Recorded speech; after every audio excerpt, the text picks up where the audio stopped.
Bom dia, meus irmãos. Que a alegria de Jesus esteja em seu coração sempre.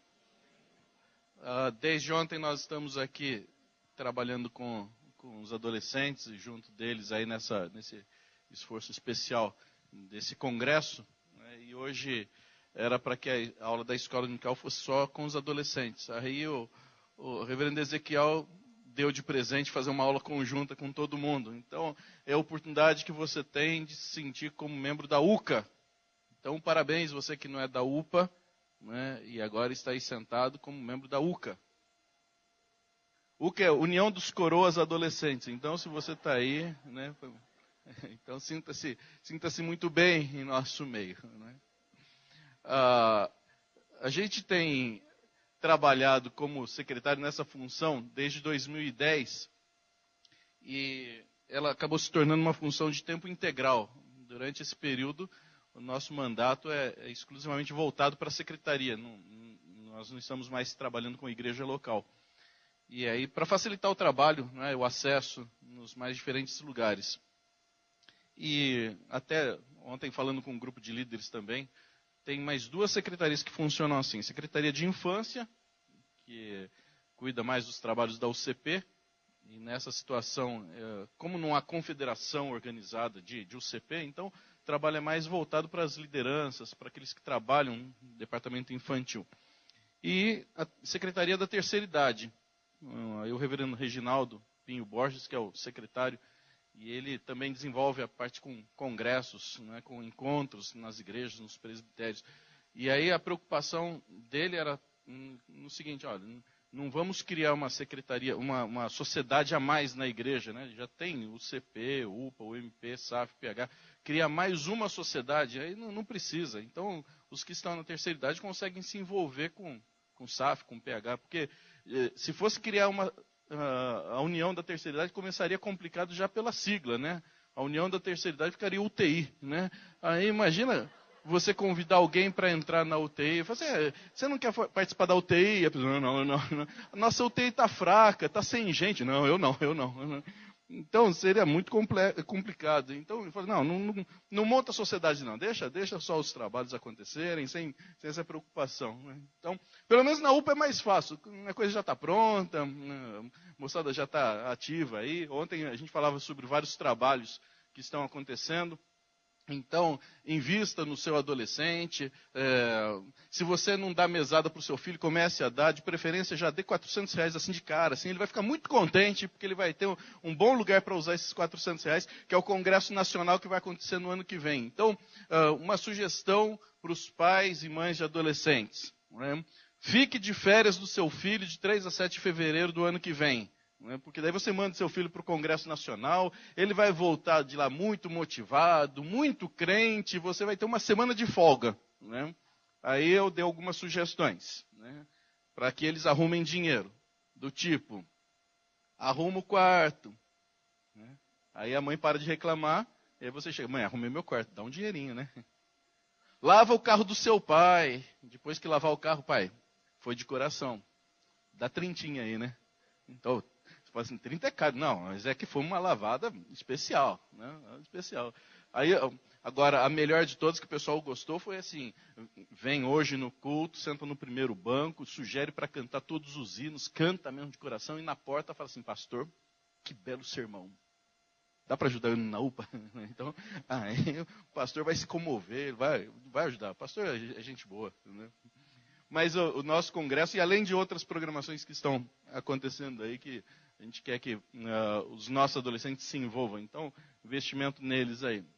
Isso mesmo, vai buscar quem está lá atrás, traz aqui para frente, para o primeiro banco, né? E todo mundo vê, aí vai ficar sem graça, né? Ontem a gente estava falando que hoje à tarde tem um jogo feroz, né? Brasil versus o culto da 7. Se você quiser mesmo ver a seleção, se você está preocupado em ver a seleção, assiste o jogo de quarta-feira. A seleção vai jogar contra o São Paulo, então é melhor você assistir na quarta-feira. Não deixa de hoje aí, não vai valer a pena. Vamos lá, vamos tocar adiante. Então, aí a seleção mesmo, de verdade, joga na quarta-noite. Aí, Meus irmãos, para a gente encerrar esse nosso momento aqui com os adolescentes, e aí você pode aproveitar também, eu queria fazer um passeio com os escritos de João. E aquilo que nós temos aí das informações bíblicas do que João registra, então, pergunta fácil, quantos livros João escreveu? Tá lá, ó. Faz a conta. 5, acertou, ele falou 4, né? 5. O Evangelho, as 3 epístolas e mais o Apocalipse. Então a gente vai dar uma lida em todos esses livros agora de manhã, né? Pela fé a gente consegue.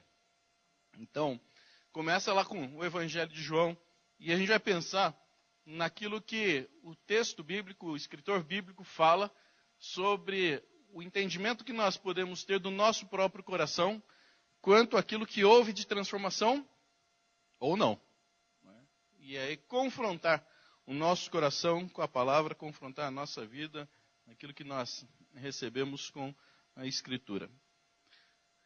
Vamos fazer uma oração e aí nós começamos a pensar dentro dos versículos bíblicos.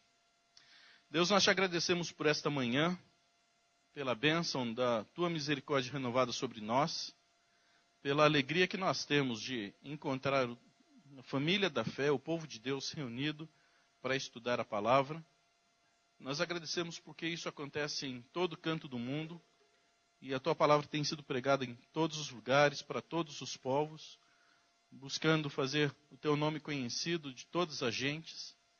E quando nós chegamos aqui, nós estamos reabastecendo o nosso coração, revitalizando a nossa fé, a nossa disposição para servir, para nos encontrarmos novamente com as pessoas que não temem ao Senhor e levarmos esta mensagem de esperança a eles. Por isso pedimos que o Senhor nos ajude a compreender cada vez mais da Escritura, a viver mais a Escritura, para que então o nosso testemunho seja, de fato, muito eficiente. E aquilo que nós falarmos, aquilo que nós mostrarmos, seja percebido pelos outros como a manifestação da presença do Senhor em nós. Ajuda-nos a compreender o texto, que não apenas chegue ao nosso ouvido, mas venha à nossa mente, nos dê entendimento, venha ao nosso coração, tenha guarida ali. Para que isso aconteça, precisamos que teu Espírito esteja agindo dentro de nós. Oramos assim em nome de Jesus. Amém. Bom, nós vamos começar com João capítulo 1. E a partir daqui nós vamos andar pelos textos que João registra, para então perceber essa linha como se fosse um varal em que João vai pendurando seus assuntos, mas há uma mesma linha de condução, uma mesma linha de pensamento de tudo aquilo que ele traz como registrado. A gente vai começar lá no versículo 12. Versículo 12, todos nós certamente já lemos, já conhecemos, vamos todos juntos ler. Mas a todos quantos o receberam, deu-lhes o poder de serem feitos filhos de Deus, a saber, aos que creem no seu nome. Essa primeira parte do Evangelho de João é como se fosse um prólogo de contar acerca do que haveria de ser a vida de Jesus, o ministério de Jesus. Diferente dos outros 3 evangelhos, Mateus, Marcos e Lucas, que são evangelhos comparados, em que você pode até mesmo encaixar vários dos seus textos, a exposição de milagres, de registros, de palestras, de discursos de Jesus, o evangelho de João tem um outro tipo de enfoque. É o último de todos a ser escrito. Alguns vão dizer por volta do ano 90, outros ano 95 do primeiro século da era cristã, mas o tempo em que ele foi registrado é bem diferente dos demais.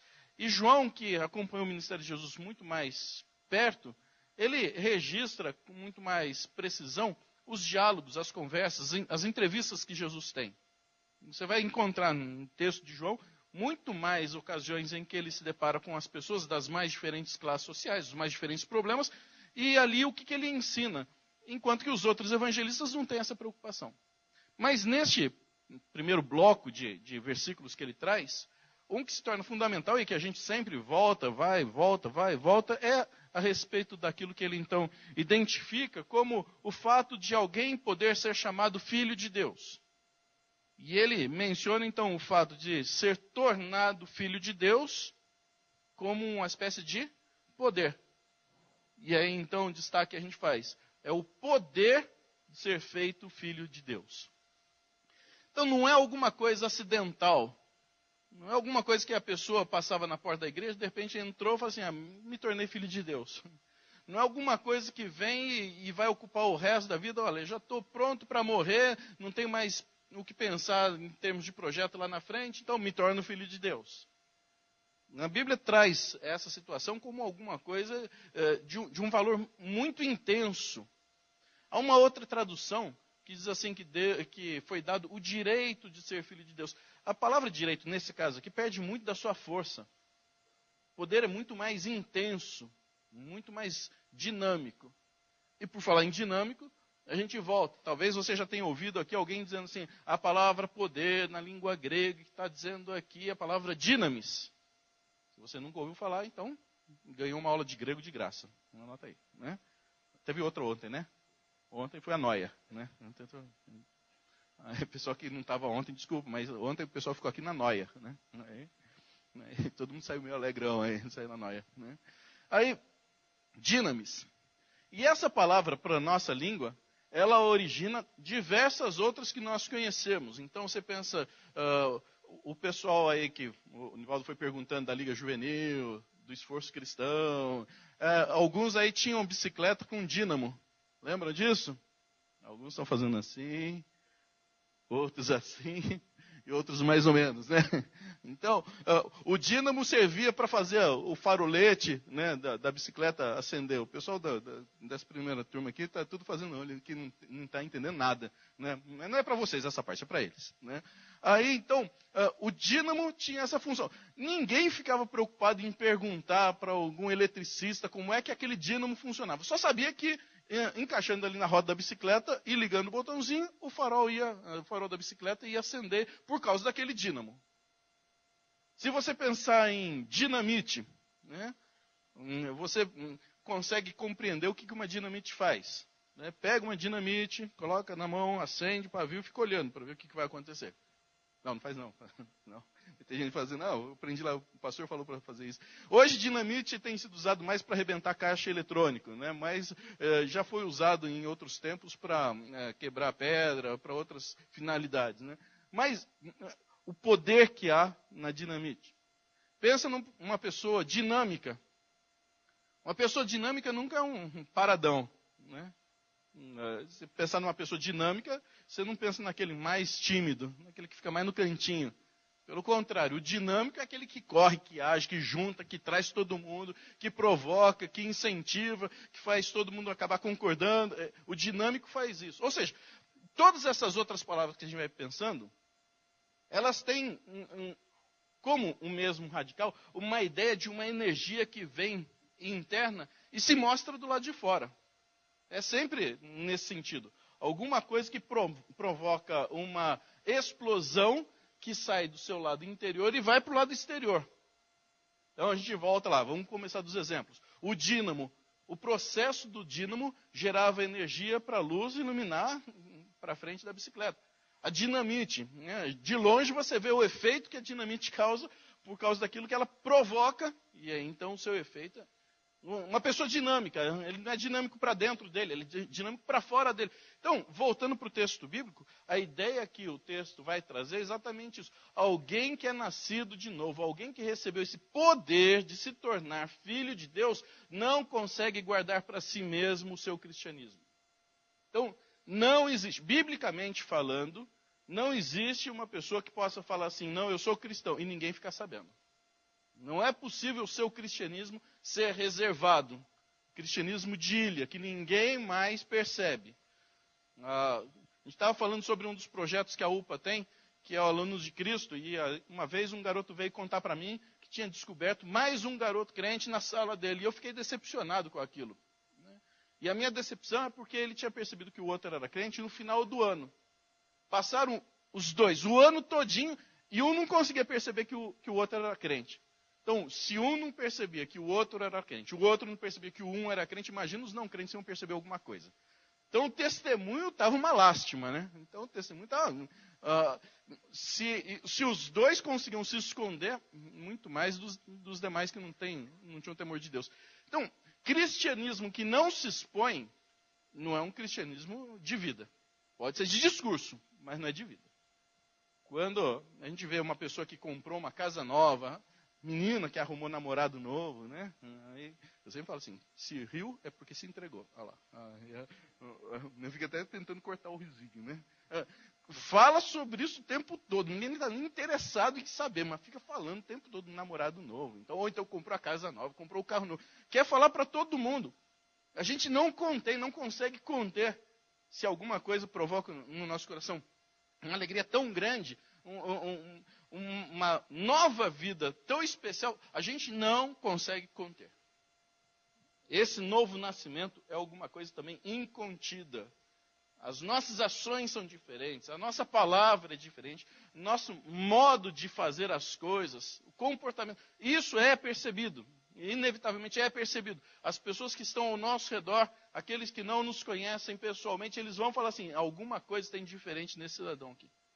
Talvez não saiba identificar, dar nome para aquilo que acontece, mas alguma coisa diferente acontece. Isso, eu estou dizendo, é a Bíblia falando, não é invenção minha, você está lendo aqui. A todos quantos receberam a Jesus, deu-lhes o poder de serem feitos filhos de Deus. Então não é uma coisa assim que acomoda e a pessoa fica ali guardadinha no seu canto. Não, eu sou crente, mas eu fico aqui na minha. As pessoas não precisam se envolver com isso, não. É diferente. Alguma coisa que mexe com o interior e vai além disso. Um pouquinho para frente, capítulo 3. Capítulo 3, a história de Jesus com Nicodemos. E aí, a gente vai lembrar da história desse diálogo aqui, porque Nicodemos, já um homem idoso, líder do povo, ancião, cabelo branco, já tinha ouvido falar de Jesus, já tinha ouvido falar desses discursos de Jesus. Ele sabe da sua própria posição, então procura Jesus no momento discreto, porque a sua curiosidade era grande, o seu interesse por conversar e esclarecer algumas coisas era grande, mas ao mesmo tempo ele tinha uma posição a zelar, não podia ser visto em público conversando com aquele que já estava sendo alvo de uma certa inquietação das autoridades. Então ele vai e conversa com Jesus, e essa conversa todos nós conhecemos onde é que vai dar. Mas se você pensar naqueles dois homens e Nicodemos muito mais velho do que Jesus, Jesus está aqui com 30 anos, e aí é o início do seu ministério, e vai até os 33, e às vezes a gente, por ver algumas figuras, né, que são desenhadas acerca de Jesus, nós criamos uma imagem de um Jesus muito mais velho do que o que ele realmente é. Se você perguntar sobre quem tem entre 30 e 33 anos, e falar assim, quem tiver, fique em pé. Não precisa não, só estou dando exemplo. Né? Quem tiver, fique em pé para a gente então pensar numa figura de Jesus com 30 ou 33 anos. A gente tem uma tendência de pensar sempre num Jesus muito mais velho fisicamente do que o que ele foi. Mas em termos de conhecimento, Jesus podia conversar com qualquer doutor da lei, porque ele então podia trocar ideia tranquilamente. E aí, Nicodemos senta com Jesus. E há um pedaço dessa conversa que a gente vê acontecendo no versículo 3 e versículo 4. Vamos ler juntos esses dois versículos. A isto respondeu Jesus: em verdade te digo, que se alguém não nascer de novo, não pode ver o reino de Deus. Perguntou-lhe Nicodemos: como pode um homem nascer sendo velho? Pode, porventura, voltar ao ventre materno e nascer segunda vez? Ok, aí sempre que eu li esse texto, eu ficava invocado com aquilo que Nicodemos estava dizendo. Porque se Nicodemos era um homem já experimentado, um homem velho, um homem que não tinha tempo para perder, sabia que estava conversando com Jesus, que era um homem também que não tinha tempo para jogar conversa fora, ele vai fazer esse tipo de pergunta? A preocupação de Nicodemos era uma preocupação séria, era uma coisa importante.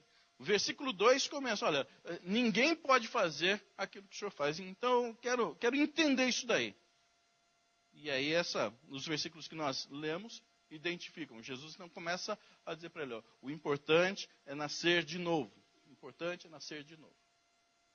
Vai ligando. No versículo 12 a gente lembra que João está registrando a palavra de Jesus, que só é filho de Deus quem nasce de novo. E agora ele usa a mesma expressão. Nicodemos, você tem que nascer de novo. Aí então vem versículo 4. Nicodemos, com toda a sua experiência, já conhecedor da vida, vira para Jesus e fala, então, eu tenho que voltar para o ventre materno? Eu sempre achei essa pergunta, eu falo, é uma pergunta muito boba, né? Muito infantil. Para um homem maduro, um homem velho, perguntar para Jesus se na idade dele ia voltar para o ventre da mãe. Uma vez eu estava numa palestra e havia um rabino judeu cristão, e hoje existem várias comunidades de judeus convertidos, são chamados judeus messiânicos. E esse rabino estava fazendo uma palestra dele, e ele entrou para falar sobre um determinado assunto e mencionou essa passagem aqui. E não era o foco da palestra dele, mas ele mencionou essa passagem, e ele estava dizendo que entre os judeus havia um certo convencionamento de usar essa expressão em 6 ocasiões diferentes. Então, em 6 oportunidades, se usava dizer, olha, nasceu de novo. Ele não chegou a mencionar quais eram essas 6 ocasiões. Mas vamos imaginar, alguém sai aí para a rua e não olha na hora de atravessar, o carro bate, a pessoa cai no chão, se levanta, limpa, vem outro e fala, nossa, meu, você nasceu de novo. Sei lá, estou inventando aqui uma. Então, naquela conversa que tem com Jesus, Jesus fala assim, você precisa nascer de novo. Então, na cabeça de Nicodemos, provavelmente entraram essas 6 expressões. E ele fala assim, bom, a primeira não encaixou, segunda não deu certo, terceira também não está batendo, quarta não veio, quinta não está entrando, sexta... Aí sobraram qual? Sobrou impossível, sobrou estapafúrdia. Fala assim, então, se as 6 que a gente conhece não encaixam nessa, então eu vou para aquilo que... eu vou chutar o pau. Aí o que ele pergunta? Então eu tenho que voltar para o ventre materno. Daí começou a fazer sentido a pergunta de Nicodemos. Ele não estava jogando conversa fora. Durante a vida toda, assim como todos os outros judeus, eles pensavam, bem, se existem 6 formas de nós dizermos um ao outro, você nasceu de novo, você nasceu de novo, não encaixa em nenhuma dessas.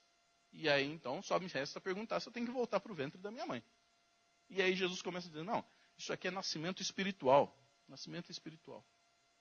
Não é nascimento físico. Não volta ao ventre da mãe. A transformação é aquilo que acontece no coração.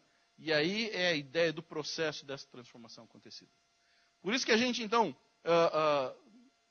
pensa assim, quem nasce uma vez morre 2, certo? Quem nasce 2 vezes morre 1. Isso é fácil de compreender, não é? Tranquilo. Tem gente que está assim, tem gente que está assim, outros mais ou menos, né? Quem nasce uma vez, tem o seu registro, numa certidão de nascimento, no RG, quem nasce uma vez, morre fatalmente 2. Morre fisicamente e morre espiritualmente. Quem nasce 2 vezes, nascimento físico e nascimento espiritual, morre uma vez, morre fisicamente. Não passa pela morte espiritual. Então é isso que Nicodemos precisava entender. Nicodemos, você tem que nascer de novo. Mas esse é o nascimento espiritual. Então o processo que acontece aqui é um processo de uma revolução interna. É alguma coisa interior que vai gerar dentro de você. E isso, evidentemente, vai se mostrar do lado de fora. Você vai encontrar mais alguma outra vez a história de Nicodemos na Bíblia? Sim, isso mesmo. Vai encontrar quando Jesus morre. Nicodemos é quem ajuda José de Arimateia a retirar o corpo de Jesus da cruz e sepultar. Então, depois dessa conversa aqui, ninguém mais vai ouvir falar a respeito de Nicodemos. Some a história dele. Lá no final do ministério de Jesus, na sua morte, Nicodemos se apresenta para retirar o corpo. E isso daqui era um sinal que era uma atitude reservada apenas aos familiares e os amigos mais chegados. E no momento em que Nicodemos vai lá para retirar o corpo de Jesus e sepultar, ele está se expondo a toda a comunidade judaica para dizer, olha, eu era amigo dele, eu era chegado dele. Então não tinha como Nicodemos conter para si mesmo a experiência que ele havia tido de entender o novo nascimento do seu processo de transformação. Vamos lá, falamos que ia andar por João, agora vamos lá para as epístolas. Facilitar para a gente não ter que ler todos os textos, né? Vai lá para a primeira epístola de João. Estamos no mesmo varal, pendurando as coisas, colocando no gancho ali. Então, o conceito que João estabelece começa ali em João 1,12, mostrando que nós recebemos esse poder de nos tornarmos filhos de Deus. O nascer de novo é alguma coisa que gera em nós algo extraordinário que se manifesta, que se mostra necessariamente, evidentemente, aos outros. Não é possível conter isso. Um pouco mais adiante, Jesus ensina através da história com Nicodemos que isso é um nascimento espiritual. E não necessariamente precisa ter na sua conversão alguma forma trágica, extraordinária. A sua conversão pode ter sido uma situação mais normal do mundo. E eu me lembro que quando eu sempre cresci na igreja, nasci na igreja, então eu vi algumas pessoas trazendo seu testemunho de vida, e uma vida completamente transtornada, confusa. E aí Deus havia transformado aquilo, e eu falei, nossa, que coisa impressionante. Né? E houve um tempo na minha história que eu queria sair da igreja só para experimentar tudo aquilo que tinha do lado de fora, mas eu falei assim, eu sou mais esperto, vou voltar antes de morrer. Né? Morrer do lado de fora, eu não, vou morrer de volta na igreja. Né? Mas assim, era impressionante que a pessoa contava, então era 30 minutos, 40 minutos contando da vida pregressa, né? Das drogas, das mulheres, das festas e tal. E depois Deus transformou minha vida, hoje eu sou uma pessoa feliz. Isso gastava 30 segundos para contar, né? 30 minutos para falar do antes de Jesus e 30 segundos para dizer da história com Jesus. Eu falei assim, é muito boa essa vida de antes, né? Porque parece que não causa nenhum entusiasmo a vida do depois. Então, às vezes, a gente encontra pessoas que são meio frustradas porque nasceram na igreja, nunca tiveram uma experiência de transformação. Deus transforma e o nascimento é espiritual. Não precisa ter nada de extraordinário. Se aconteceu extraordinário com você, graças a Deus. Se aconteceu dentro do ordinário, graças a Deus também. Porque o propósito da salvação é nos levar para a presença dele e viver a eternidade na presença dele. É isso que é fundamental. Não precisa do extraordinário ou do ordinário para que isso aconteça. O texto está falando, nascimento, o novo nascimento é nascimento de ordem espiritual.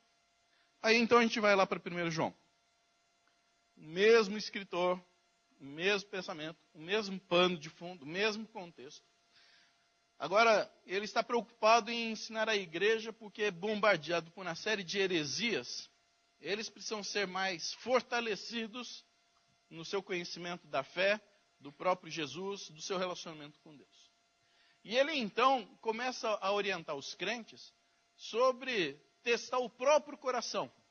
Aí então ele faz o checklist, fala, vamos fazer uma relação de situações que ajudam você a compreender se de fato o seu coração foi transformado ou não. E o bom é que você faz uma autoavaliação, você verifica o seu próprio coração. Quando eu era pequenininho, tinha uns meninos no colégio que eles viravam o olho assim, né, e ficava tudo branco, né, porque virava e ficava tudo branco. E eu achava aquilo impressionante, falei assim, eu acho que ele consegue enxergar o cérebro dele, né. E eu tentava virar, né, o meu para enxergar o meu cérebro. Eu queria ver o que era por dentro, né? Conhecer o meu eu interior. Né? Eu nunca consegui, gente. Eu me esforcei, mas eu não consegui. Né? Mas eu já parei de pensar isso, tá? Só para esclarecer. Não penso mais assim. Não. Mas eu falo assim, será que a pessoa consegue olhar para ele mesmo? Essa hora é a hora que a gente pode fazer, mesmo que seja só pensando, né? Vamos brincar de faz de conta, né?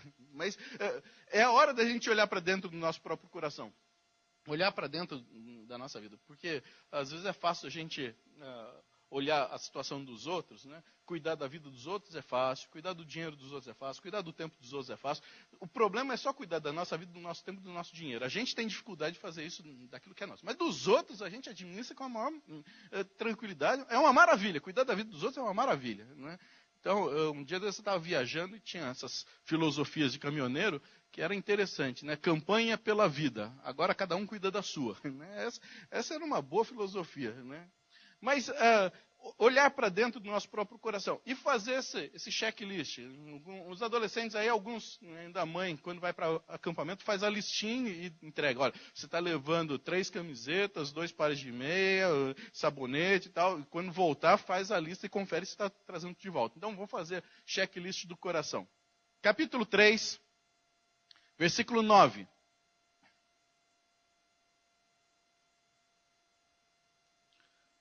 Vamos lá, todos juntos lendo esse texto. Capítulo 3, versículo 9. Todo aquele que é nascido de Deus não vive na prática de pecado, pois o que permanece nele é a divina semente. Ora, esse não pode viver pecando, porque é nascido de Deus. Primeira situação, primeiro ponto em que você pode confrontar o seu coração diante do texto bíblico. Vai ligando a ideia que vem desde o capítulo 1, versículo 12, que diz que nós recebemos o poder de sermos tornados filhos de Deus. Então, isso gera em nós um novo nascimento. Então, essa transformação, novo nascimento. Nicodemos compreende que isso é de natureza espiritual. E o reflexo deste novo nascimento de caráter espiritual vai produzir em nós alguns frutos, vai produzir em nós algumas características próprias. E agora João está dizendo que a primeira coisa que identifica quem tem um coração transformado é o quê?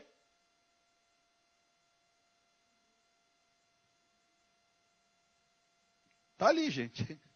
Eu pensei que estava falhando lá. O que acontece com quem tem um coração transformado? Vou falar baixinho, ó. Não vive em pecado, tá? Apagou. O que acontece com uma pessoa que tem o coração transformado? Isso mesmo, estão acompanhando, muito bem.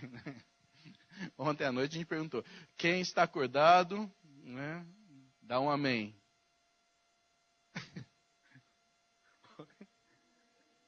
Então eu vou falar baixinho porque tem bastante gente dormindo aqui. Vamos diminuir o volume aqui.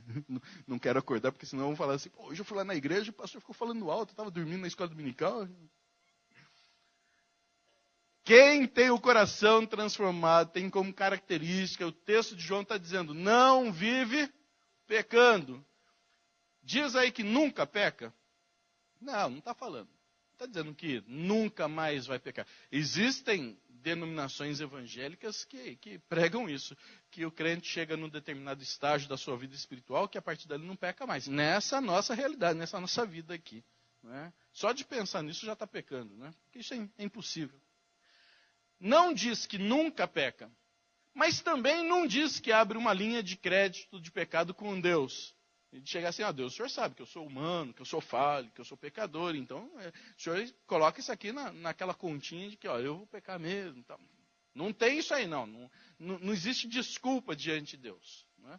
O fato de nós quebrarmos um princípio da lei, nós quebramos todos eles. Né? Então não existe democracia. Às vezes, quando está falando sobre evangelização, uma das figuras mais simples que a gente usa é, pensando nas irmãs aqui que tem que fazer omelete, então pega lá 5 ovos, quebra o primeiro, coloca na bacia, quebra o segundo, quebra o terceiro, quebra o quarto, quebra o quinto. O último estava podre.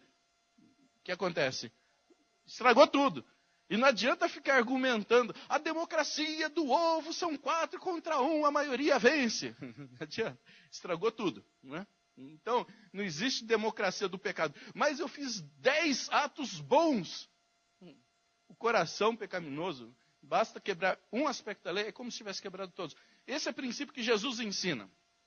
Então, o coração transformado, aquele que passou pelo processo de ser transformado, que entendeu o novo nascimento, ele tem uma necessidade de querer agradar a Deus sempre. Então, há um autopoliciamento, não no sentido de ficar se cobrando, mas no sentido de que é minha gratidão a Deus por aquilo que Ele me fez, o reconhecimento das coisas que Ele me dá. Então eu quero viver plenamente para Deus, em harmonia com a palavra de Deus, buscando sempre a vontade de Deus. Eu quero andar nessa direção. Então por isso que eu fico olhando se as coisas que eu estou fazendo agradam a Deus ou não agradam a Deus. Então é o que João está dizendo. Aquele que é nascido de Deus, ele não vive na vida de pecado, aquele pecado contumaz, que vem e volta, sempre a mesma coisa. A gente adquire uma sensibilidade espiritual e o ponteirinho sempre indica, isso não agrada a Deus, isso que você faz não está servindo a Deus. E aí nós não precisamos ficar medindo o que o outro está fazendo, é uma automedição, olhar o nosso próprio coração e falar assim, o que é que eu estou fazendo que honra a Deus, que agrada a Deus, isso é vontade dele.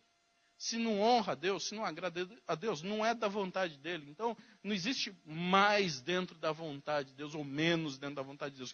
Que alguns usam, falam, isso aqui é o centro da vontade de Deus. Não tem beirada da vontade de Deus. Né? Ou você está fazendo ou você não está fazendo. Se aquilo honra a Deus, agrada a Deus, serve a Deus, sempre vai ser da vontade dele. Se não honra, se não agrada, se está fora, está fora da vontade de Deus. Então, não existe mais ou menos, né? É como quem assiste futebol pela Bandeirantes, quando o Neto vai comentar, isso foi pênalti. Pênalti. Ou é pênalti ou não é pênalti, né? Fez falta dentro da área, é pênalti. Então não tem mais ou menos. Então a Bíblia sempre trabalha com questões absolutas, é certo e é errado. Não tem um mais ou menos, tem um pouquinho de certo aqui, mas um pouquinho de errado junto. Não é? Então, uma pessoa que tem uma vida com Deus, necessariamente tem como autopreocupação zelar pelo seu caminho, zelar pelo seu pensamento, zelar pela sua santidade. Isso é fruto de quem tem um coração transformado. E a expressão que ele está dizendo aí, começa lá em João, é nascido de novo, nasceu de novo, nasceu de novo. Então, uma pessoa que nasceu de novo não vive na prática de pecado. Então, isso bate, né? Quando a gente perde a sensibilidade, né? Eu acho que quem já foi no dentista e tomou anestesia, fica lá com a boca meio mole, né? Às vezes a gente até morde a língua, né? E nem percebe, né? Aí começa a sangrar, fala, está sangrando, nem percebeu, porque fica ali anestesiado. E às vezes o pecado vai criando essa situação de anestesiamento e a gente já não percebe mais quando ofende a Deus. Ontem a gente estava falando de um outro texto sobre Samuel e dizendo que algumas mães aqui já falaram para o seu filho, né? Vai lavar a orelha, né? Porque vai juntando tanta cera que nem consegue ouvir direito. Aí tem que dar aquela boa limpada para tirar a cera. Pecado é como cera no ouvido. Né? A gente vai deixando acumular e chega um determinado instante que já não consegue mais entender a voz de Deus, não consegue mais ouvir a voz de Deus.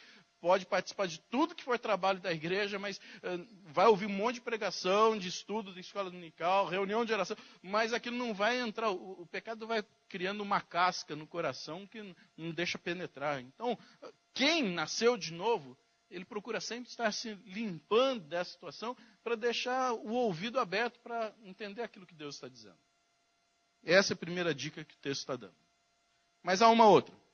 Capítulo 4. Capítulo 4, versículo 7. Capítulo 4, versículo 7. Vamos todos juntos aí. 1, 2 e... Amados, amemo-nos uns aos outros, porque o amor procede de Deus. E todo aquele que ama e conhece a Deus. De novo, a mesma expressão. João é repetitivo nisso, né? E ele não é sem motivo, não é sem querer. João não está colocando de novo a expressão, porque está faltando palavras aqui. Vamos encher um pouquinho mais o versículo. Né? Ele está insistindo, porque é um checklist. Ele está dizendo, um coração transformado tem como características algumas coisas específicas. A primeira é... Muito bem. E a segunda é... vocês estão pegando. Né? Ainda bem que tem cola, né? Segunda característica, ama o próximo. E a partir desse versículo 7 vem um parágrafo inteiro para falar a respeito disso. É nesse texto aqui que a gente encontra aquela expressão, Deus é amor. Está escrito aqui embaixo. É só você descer um pouquinho que você vai observar isso daí. O ruim dessa parte da Bíblia é que sempre que você lê, parece que alguns rostos começam a aparecer na sua mente.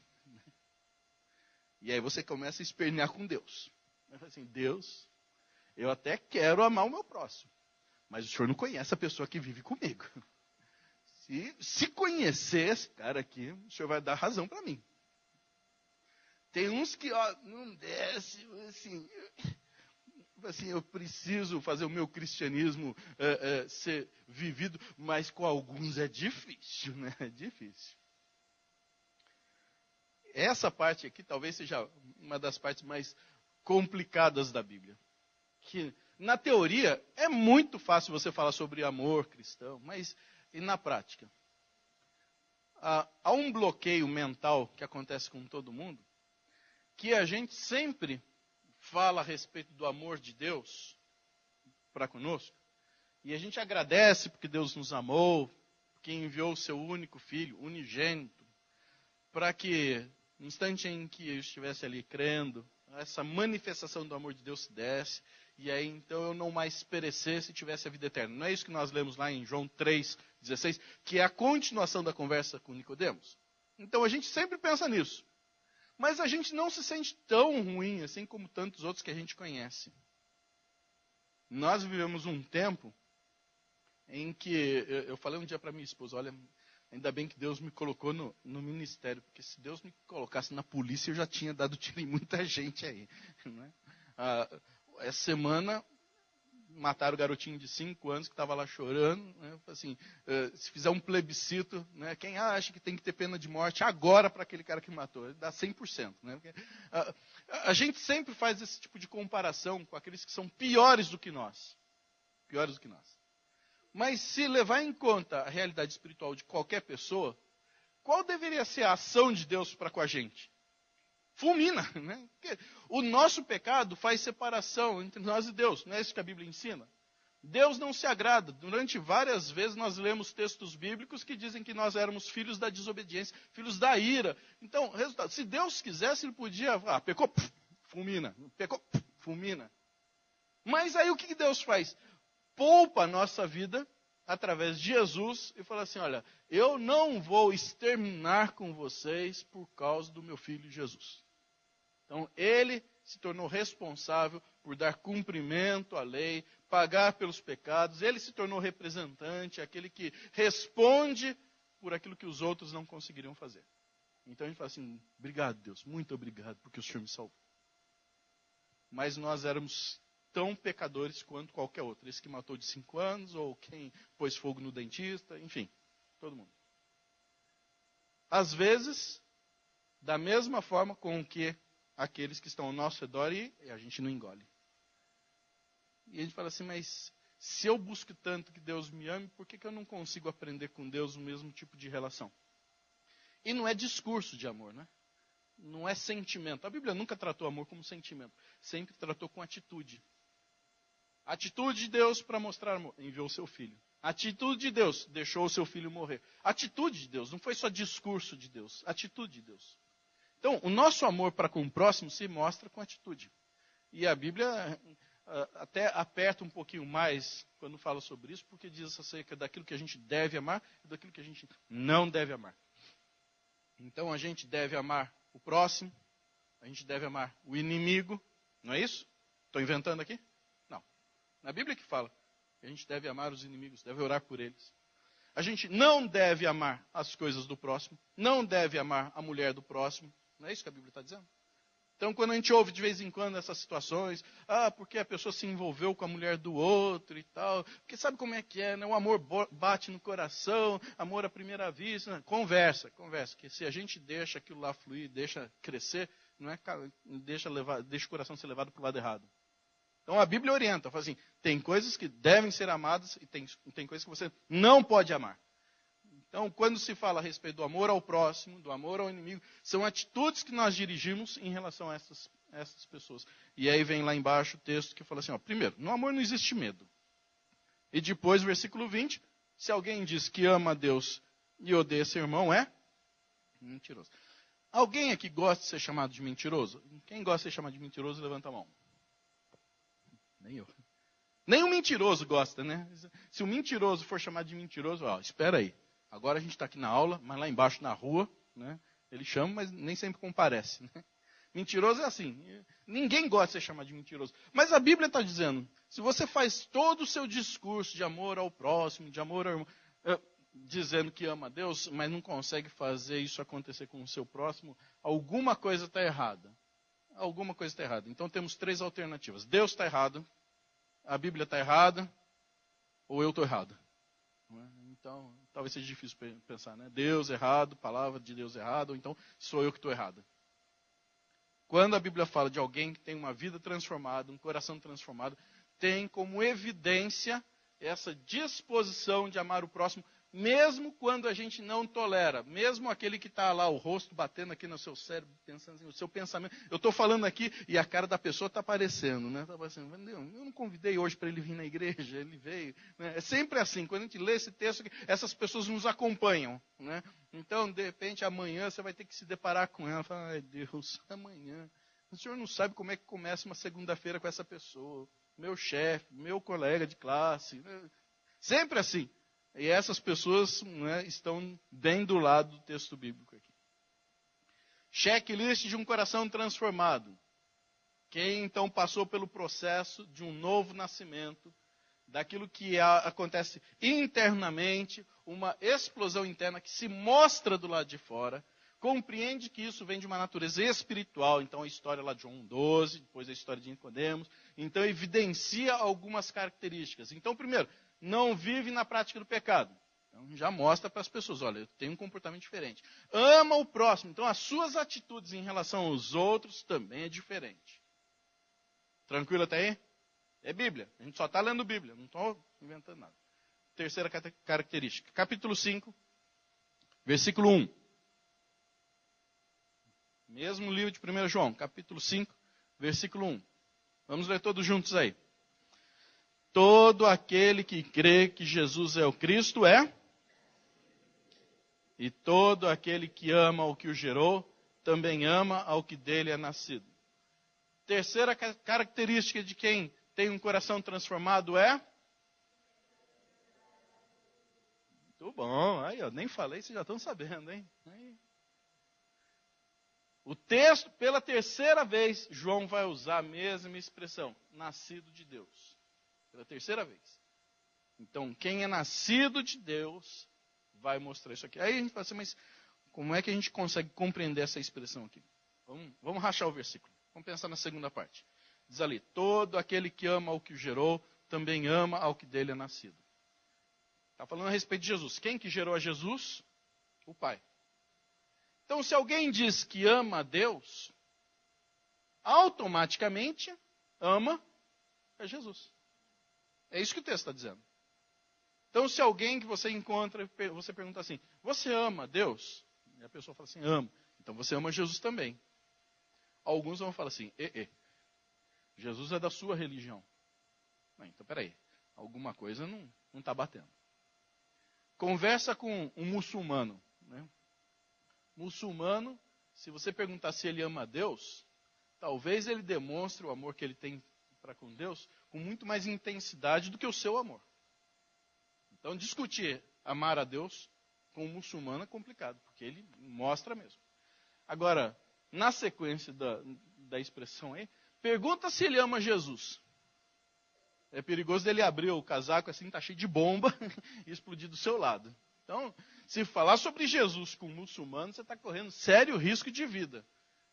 Os missionários que trabalham em países árabes, né, de linha muçulmana, eles têm que trabalhar debaixo de muito sigilo, tanto que geralmente você nem vê o nome deles, ou vê o nome e não vê o país onde eles estão, pelo perigo que é falar a respeito de Jesus nesses lugares. Mas se falar sobre Deus, ainda que eles tenham um outro nome para identificar, mas o amor para com Deus, tranquilo.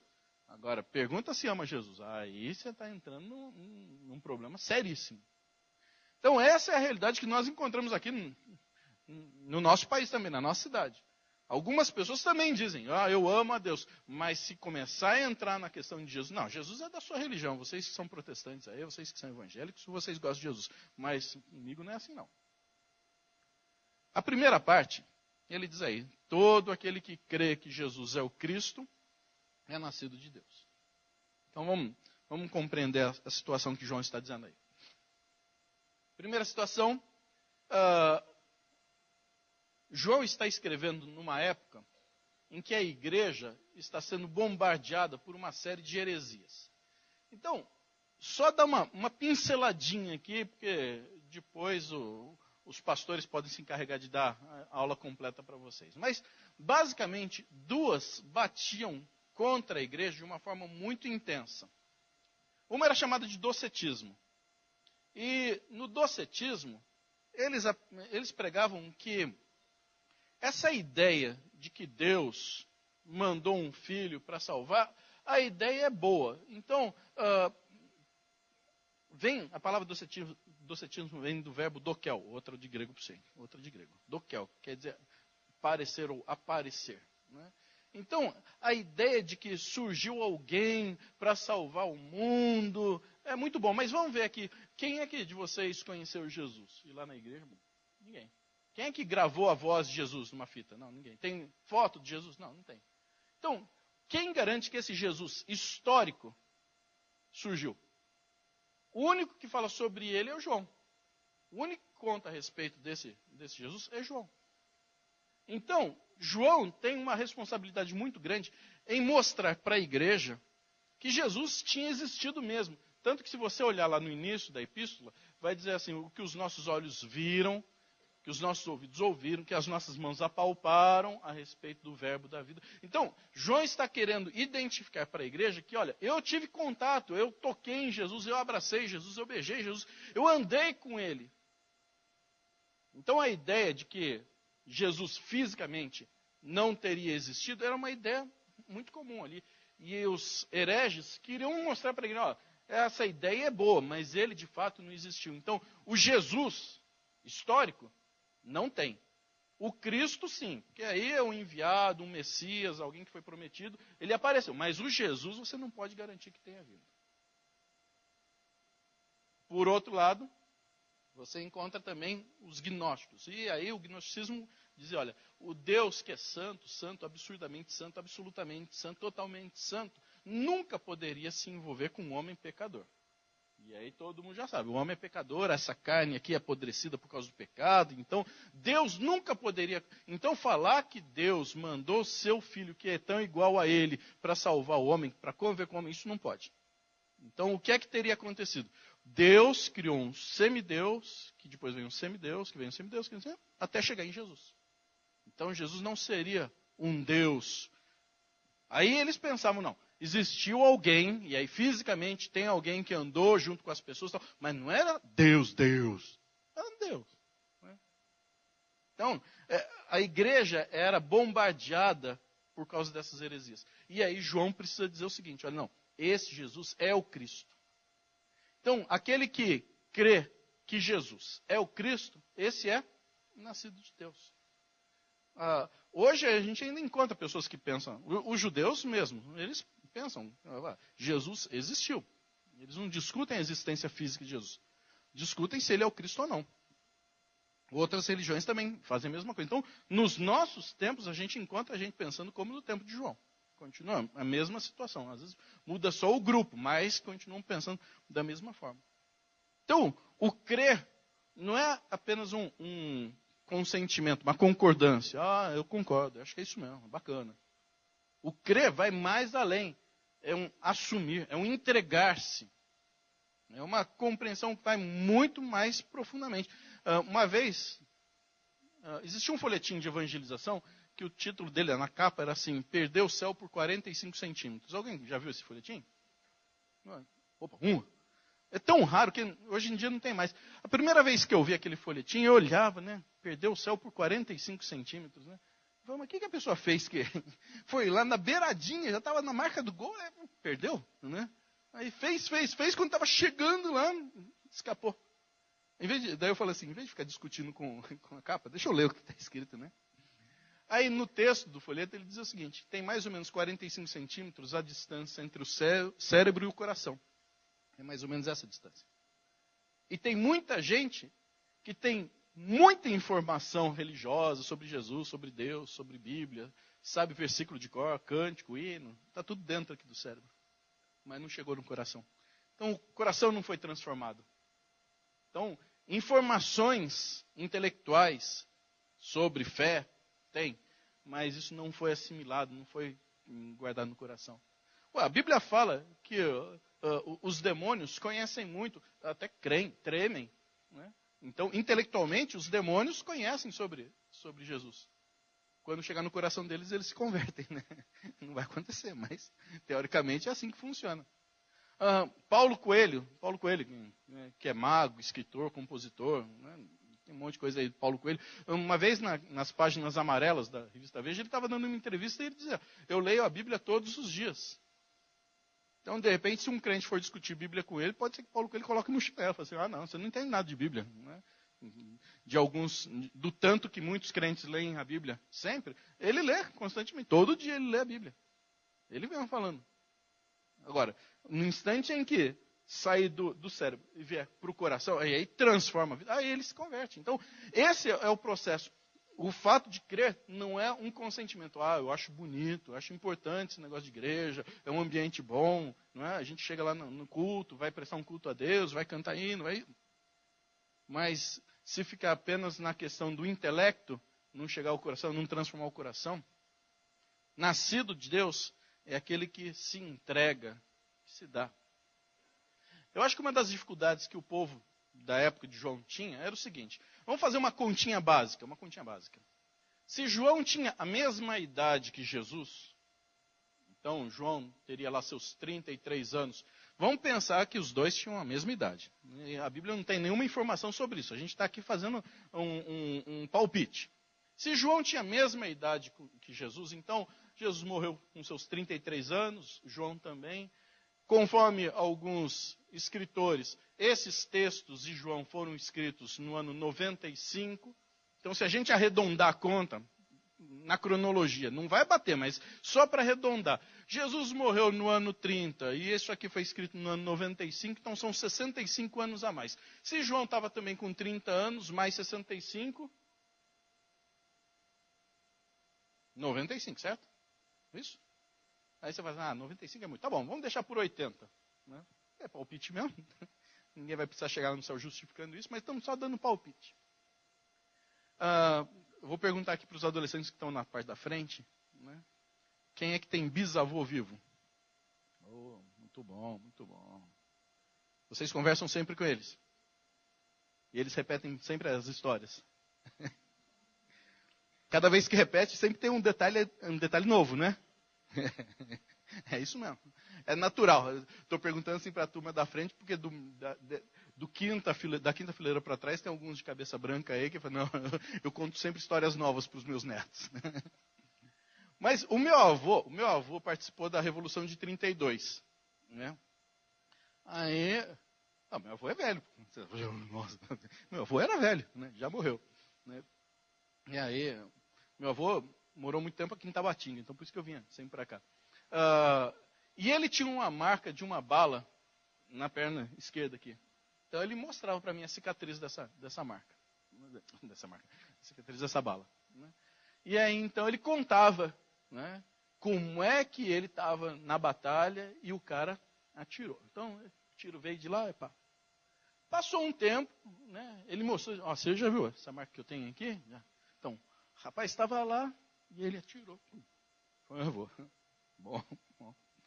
Passava mais um certo tempo, assim, não, porque eu participei da Revolução de 32, o cara que estava ali, ele veio e pá, não tirou. Né? Sabe a dúvida?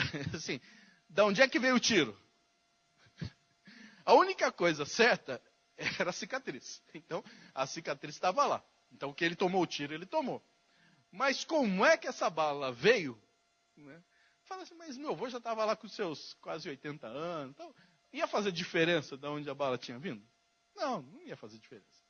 Bom, isso eu estou só contando um exemplo para justificar, talvez, a confusão que podia estar chegando lá na igreja, baseado nesses hereges, nessas pessoas que queriam conturbar a igreja, para falar assim, gente, dá uma olhada.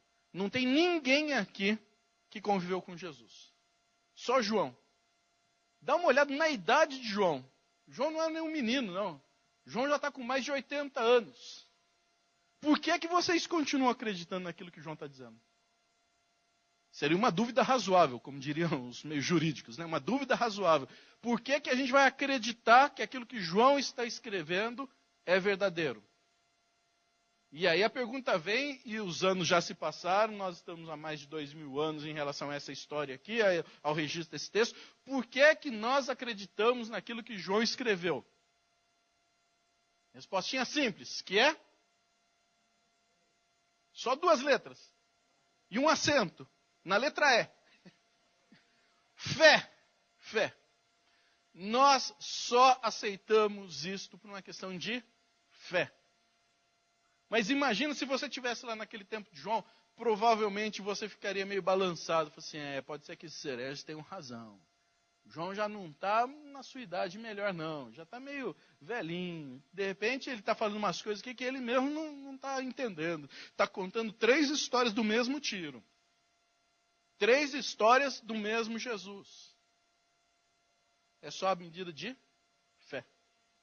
E quem é que desperta a fé em nosso coração? Deus. Fé é dom de Deus. Dá uma olhada nesse mesmo capítulo. Versículo 4. O que é que diz aí? Vamos juntos? Porque todo o que é, vence o mundo. E essa é a vitória que vence o mundo. A nossa fé. Então, é pela fé que nós cremos nessa palavra. É pela fé que nós chegamos ao final da nossa história e olhamos para trás dizendo, Deus me deu uma história de vitória. Venci na vida. Que é a expressão que muita gente usa, né? Assim, essa pessoa venceu na vida, essa venceu na vida, venceu na vida. Como se fosse apenas uma comparação de conquista material. Então comprou a casa que queria, o carro que queria, tem um casamento feliz, os filhos bem formados. Então essa pessoa, o padrão de comparação humana, então venceu na vida. A Bíblia vai muito além disso, vai muito além disso. Quando fala a respeito de quem vence o mundo, é aquele que conquista uma história com Deus de uma consciência tranquila, todas as noites pode dormir bem, porque fala assim, aquilo que eu fiz hoje agradou a Deus, fez bem ao próximo, proveu recurso para minha casa. Isso aí é o resultado de quem vence na vida, vence o mundo. Vamos imaginar uma situação hipotética. Tem 3 mães conversando no dia da morte de Jesus. Aí a primeira chega e fala assim, olha, o meu filho venceu na vida, meu filho é advogado, doutor da lei, as pessoas precisam dele para conhecer a lei, discutir os problemas jurídicos, ele é requisitado por todo mundo, e as outras 2 falam a verdade, seu filho venceu mesmo. Vem a segunda e fala assim, o meu filho é médico, é doutor também, as pessoas precisam dele para curar as suas enfermidades, ele é sempre procurado pelos outros, requisitado o tempo todo, é uma pessoa benquista, faz bem ao próximo, ele venceu na vida. E as outras 2 concordam. A terceira é Maria, né? Maria está ali participando dessa conversa, estou dizendo, é hipotética, inventando. Aí Maria olha, e o seu filho quem é? Está fazendo, meu filho, está vendo aquelas 3 cruzes ali? O meu é o do meio, sabe? Tem 1, 2, o do meio, aquele que está pregado ali no meio. Vocês acham que aquelas 2, do ponto de vista humano, vão olhar para Maria e falar assim, é verdade, seu filho venceu na vida. Elas vão dizer isso? Não. Do ponto de vista humano, não. Olha que morte vergonhosa. Imagina, Maria, você tem coragem de falar para os outros que seu filho morreu crucificado? Isso é ridículo, isso não faz bem. As melhores famílias, ninguém vai dizer que tem um filho que morreu crucificado. Do ponto de vista humano, você não conquistou, você não comprou aquilo que você queria, você não tem um bom salário, você não venceu na vida, não. Mas e do ponto de vista da ótica de Deus? O filho de Maria venceu na vida ou não? Então a nossa preocupação tem que ser do ponto de vista de Deus. A nossa história é vista do ponto de vista de Deus. O que me faz vencer na vida ou perder a vida? E isso então identifica aquilo que o versículo 4 está dizendo. É pela fé que nós chegamos adiante. É pela fé que nós vamos caminhando. É pela fé que nós lutamos. Independente daquilo que nós temos. Se é com fartura ou se é com pouca coisa. Aquilo que Deus nos dá deve ser tratado como, olha, se Deus me permitiu isso, trato como um bom mordomo e devolvo ao Senhor. Falo assim, é assim que Deus me deu. É esta casa que Deus me deu. É essa família que Deus me deu. É esses bens que Deus me deu. É esta vida que Deus me deu. Portanto, vencer na vida, vencer o mundo, é uma questão de olhar para aquilo que Deus nos coloca à frente e andarmos adiante. Coração transformado, coração transformado. João está no mesmo varal, é o mesmo contexto, desde a epístola até Apocalipse. E ele está falando assim, olha, nós recebemos o poder de ser feito filho de Deus. Então alguma coisa que acontece do lado de dentro se mostra necessariamente do lado de fora. Bateu aqui e os outros vão perceber. Nicodemos fala assim, mas eu precisava entender isso. Nicodemos, não vai acontecer nenhuma transformação de você pensar em algo extraordinário. O nascimento é espiritual. E acontece já, imediatamente. E algumas coisas, então, são mostradas a partir dessa transformação. Primeiro, quem tem um coração transformado? Muito bem, não vive pecando. Segundo, quem tem um coração transformado? Quem tem o coração transformado? E isso só acontece por causa da fé que ele nos coloca no coração. Dá uma olhada aqui lá no versículo 18, desse mesmo capítulo, ele ainda vai além, para aqueles que ficam meio inseguros com relação à sua vida de fé. Versículo 18, vamos juntos. Sabemos que todo aquele que é, não vive em pecado. Antes, aquele que nasceu de Deus o guarda e o maligno... Está vendo que o aquele está em letra maiúscula, porque está falando sobre Jesus. E aí o maligno... Isso aqui é conquista de quem tem o coração transformado. Quer mais? Vamos lá para Apocalipse. Capítulo 2. Acabei? Valeu, gente. Abraço. Não, só para acabar. Né? Dos 10 minutos. Mas 10 minutos ingleses ou 10 minutos... Dá uma olhada naquilo que João está reportando de Jesus para as igrejas que compõem simbolicamente todo o cristianismo espalhado pela terra. 7 cartas, tem elogios, tem repreensões, tem busca de arrependimento, tem orientação, mas todas elas terminam com uma palavra para o vencedor. Aquele que vence o mundo, aquele que venceu na vida. Aquele que andou com Deus pela fé. Capítulo 2, a gente começa lá no versículo 7. Vamos juntos lá no versículo 7. Quem tem ouvidos, ouça o que o Espírito diz às igrejas. Ao vencedor, dar-lhe-ei que se alimente da árvore da vida, que se encontra no paraíso de Deus. Veja que ele vai começar sempre dizendo, quem tem ouvidos. Não fala quem tem orelha. Orelha todo mundo tem. Se você olhar para o lado aí, a pessoa tem orelha. Ouvido é o aparelho que ajuda a gente a compreender. Né? Orelha é só essa caixa auditiva que todo mundo tem para facilitar a entrada, a penetração do som. Mas tem muita gente que tem orelha, mas o ouvido não funciona. Por isso que então está sendo dito, quem tem ouvido. Quem tem ouvido. Então, primeiro, para o vencedor, alimentar-se da árvore da vida. Versículo 11. Vamos lá, a parte do vencedor. Ao vencedor, dar-lhe-ei... Vamos junto. Dar-lhe-ei do maná... desculpa, gente, eu estou no versículo errado, né? Por isso que ninguém vai. O vencedor de nenhum modo sofrerá dano da segunda morte. Versículo 17. Ao vencedor, dar-lhe-ei do maná escondido, bem como lhe darei uma pedrinha branca, e sobre essa pedrinha escrito um nome novo, o qual ninguém conhece, exceto aquele que o recebe. Vejam só. Prêmios para aqueles que vencem o mundo. Prêmios para quem vence na vida. Alimentar-se da árvore da vida. Não sofre o dano da segunda morte. Recebe o maná e um novo nome. Veja lá, versículo 26 até o 28. Ao vencedor que guardar até o fim as minhas obras, eu lhe darei autoridade sobre as nações. E com cetro de ferro as regerá e as reduzirá a pedaços, como se fossem objetos de barro. Assim como também eu recebi de meu Pai, dar-lhe-ei ainda a estrela da manhã. Então recebe a autoridade e a estrela da manhã. Vai para o capítulo 3. Versículo 5. Vamos juntos. O vencedor será assim vestido de vestiduras brancas, e de modo nenhum apagarei o seu nome do livro da vida. Pelo contrário, confessarei o seu nome diante de meu Pai e diante dos seus anjos. Versículo 12. Ao vencedor, falo-ei coluna no santuário do meu Deus, e daí jamais sairá.